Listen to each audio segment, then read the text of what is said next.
Oh, kia ora koutou katoa, ko Paora tēnei. Just some meandering thoughts around our current child protection system. I think about the special place of children in Aotearoa. I think about children that are born into this world who are reborn ancestors.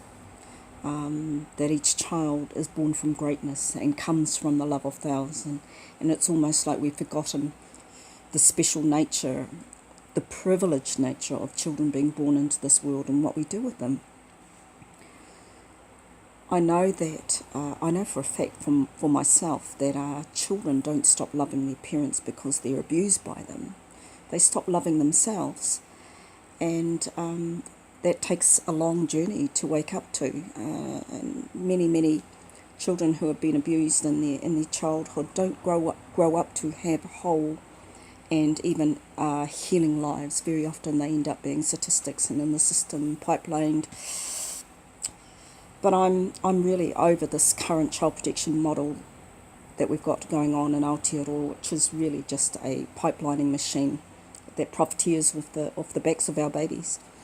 And I know I talk about this all the time, but I'm over Grainne, the type of person that New Zealand brings in an overseas person who has no context of the historical nature of why some of our whānau are in the state that they're in, and pays no heed to that, and she's put into a CE position, which is of great power, and gets on the P-fueled rhetoric, which is just another advertisement for blaming Māori, for blaming parents, for blaming whānau, for blaming people that fail to adhere to a certain standard in terms of being able to care for, holistically, their children. And they come to notice, and I know that we have got one of the most prolific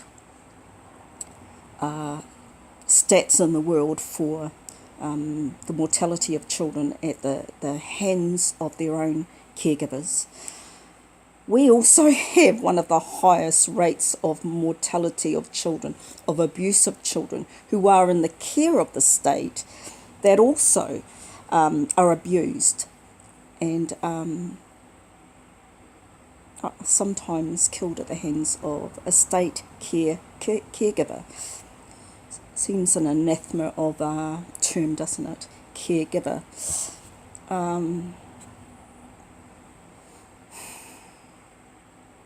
So I talk about children coming from the love of thousands and the special nature that they are actually from the atua. They are born, all of us are born divinely. We come from divinity itself. And we forget about that. We forget about the spirituality of children, the wairua-ness, and all that they come with. And if we're not going to be looking that as a unique and whole part of their being, their nature, when we go to uplift them, then what we're doing is just being ticket clippers and people who put them onto the conveyor belt, and we're not helping them heal, we're not helping their families be strengthened to enable them to keep their children. We've lost sight of humanity, the courage to stand up and challenge social justice issues, the very things that cause families to fail, to be so unwell that they would harm their children.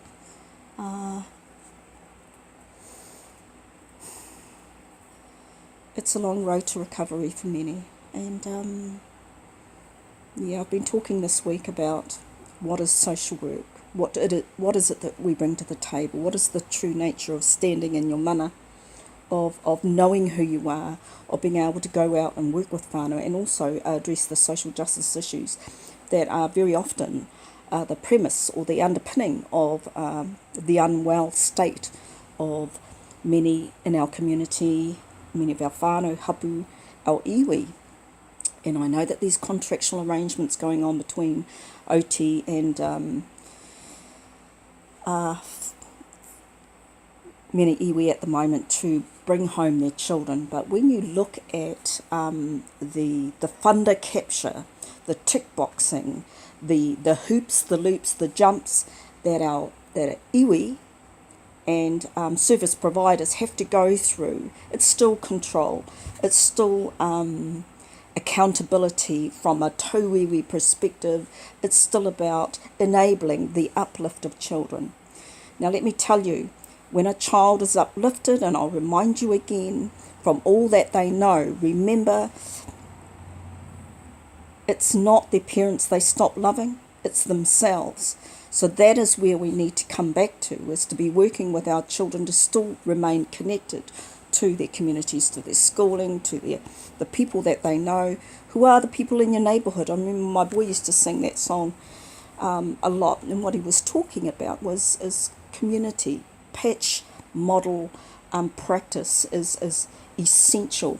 You know, the old Bobby, the community Bobby, the community social worker, people that know one another. We've lost sight of a lot of that. I'm over this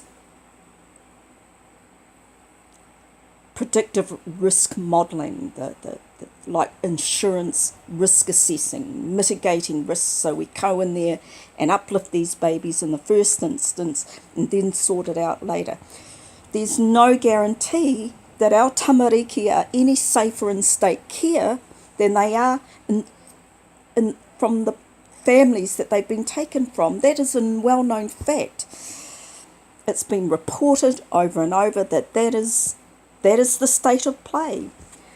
Grainne Moss, P-fueled rhetoric, bad parenting, uplift these children, make them safe, state child-centric model. It equates to taking children away from all that they know, further traumatising them and treating them like you go home at 5 o'clock at night and these children stop being children. They just become units that you dump here, there, anywhere that's going to... You know, we're so under-resourced. That is what puts children at risk. Not that we've got so many bad parents out there. It's because we're uplifting where we don't need to. Yes, we uplift children where there's a need. But actually get your evidence straight first. Get your assessments right that are not predictive risk modelling. Where's the strength-based assessing that we've lost somewhere along the way? It's not paramountcy of the child. It's just taking the child away from all that they know. It further traumatises them, and then you make them another stat. Where is your guarantee that our children that you take from us are going to be any safer? You can't guarantee that. You're trucking children, you're transacting them, you're shunting them from place to place to place, and guess what? Little old New Zealand still allows that to happen. Nobody is challenging Grainne Moss or her team about their continued failing children. We've got more children being taken into the care of the state than ever before. And guess what? It's Māori that are being targeted. There are less Pākehā children being taken and more Māori. And a lot of them are very young, they're babies, and that's where the focus is. We need to come back to the drawing board and fire the CE, change the whole system, start again, and put some new people in there that actually know how to work with children. They know what domestic violence is, intimate partner violence, all the dynamics, and the state of colonisation fallout, the impact of institutional racism, the targeting of our people, the mining of our babies to fill up the prison system. It's got to stop. And fire the CE. All of you that are participating in this machine have got a part to play in being responsible for getting your tickets clipped on the backs of our babies. It's not good enough that you uplift and have nowhere safe for these children to go. It's not good enough that this government allows under-resourcing of the social work profession, particularly child protection. It's not child protection, it's child trafficking. You've made an industry out of a profession. It's become a business model. You're selling off our babies, you're hocking them off to overseas interests, and don't tell me that there are not contracts going out to fostering services to come in and advertise. Look at what Bernardo's are doing. The rhetoric of family whānau blaming so that they can get people, public, behind them, supporting them in bastardising whole whānau and preventing them from being able to come forward and be parents to children, to Indigenous children that are coming to the notice of child, youth and family. It's got to stop. Anyway, that's enough for now. Info at paoramoyle.com if anybody wants to talk about any of this. Kia ora.